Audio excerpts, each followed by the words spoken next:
अभय गिन्नी से कहता है कि वह अंजलि से प्यार करता है, उससे नहीं। वह कहता है कि वह उसे अपने आसपास और अपने बगल में सोते हुए देख सकती है, लेकिन उसका प्यार कभी नहीं पा सकती। वह उसे पकड़ लेती है और कहती है कि उसने वह चीजें छीनना सीख लिया है जो वह चाहती है, और वह उसका प्यार भी छीन लेगी।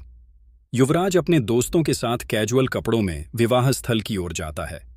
काव्या उसे दूल्हे की तरह तैयार होने के लिए कहती है। माँ उसे शेरवानी पहनने के लिए कहती है, जो उसने और काव्या ने उसके लिए खरीदी थी। युवराज मना कर देता है और कहता है कि वह पद्मा को मार देगा। चंद्रभान उसे ऐसा सोचने के लिए डांटता है और उसे अपनी गलती स्वीकार करने, पद्मा से शादी करने और एक उदाहरण स्थापित करने के लिए कहता है। अंजलि युवराज को फोन करती है और धमकी देती है कि वह कोर्ट में है और उसे जरूर जेल भेजेगी। युवराज उसे वापस चुनौती देता है। चंद्रभान कहता है कि वह युवराज के लिए चिंतित है। उन्होंने कहा कि एक माँ होने के नाते वह पद्मा के लिए चिंतित हैं। कोर्ट परिसर में इंस्पेक्टर पंकज अंजलि से सावधान रहने को कहता है, क्योंकि उसे उसकी सुरक्षा ड्यूटी से हटाकर एक विशेष ड्यूटी सौंपी गई है। वह कहता है कि यह एक राजनीतिक दबाव है जिसका वे नियमित रूप से सामना करते हैं। अंजलि उसे उसकी नैतिक जिम्मेदारी पर एक लंबा व्याख्यान देती है।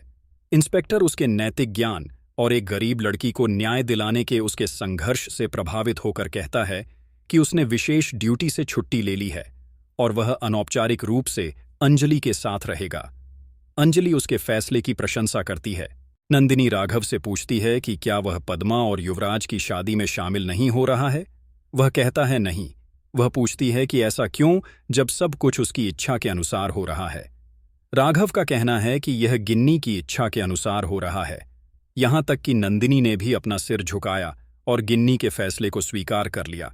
अब गिन्नी आगे के फैसले लेगी। नंदिनी का कहना है कि उनके परिवार की गरिमा से समझौता नहीं किया जाना चाहिए, क्योंकि अमन और काव्या की शादी में हजारों मेहमान शामिल होंगे और वह तब कोई समस्या नहीं चाहती हैं। वह कहती है कि गिन्नी और वकील अवस्थी के बीच निश्चित रूप से कुछ संबंध है। राघव का कहना है कि उन्हें भी ऐसा लगता है। गिन्नी अंदर आती है और पूछती है कि वे तैयार हैं, चलो पद्मा के कमरे में चलते हैं। राघव पूछता है कि क्या वह वकील अवस्थी को जानती है। युवराज का परिवार विवाह स्थल पर पहुंचता है। युवराज पद्मा को घर ले जाते समय उसे मारने की अपनी योजना का खुलासा करता है। चंद्रभान उसे चेतावनी देता है कि वह अपनी योजना को खुलेआम न बताए।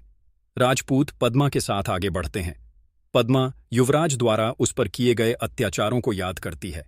नंदिनी पद्मा को उनके हवाले करती है और कहती है कि उसने जीवन में कभी इस तरह के अपमान का सामना नहीं किया। अंजलि मीडियाकर्मी को अपनी टीम के साथ कैमरों के साथ युवराज की शादी को कवर करने के लिए तैयार रहने के लिए कहती है, जिस पर छेड़छाड़, हत्या के प्रयास और कई अन्य आपराधिक मामलों का आरोप है।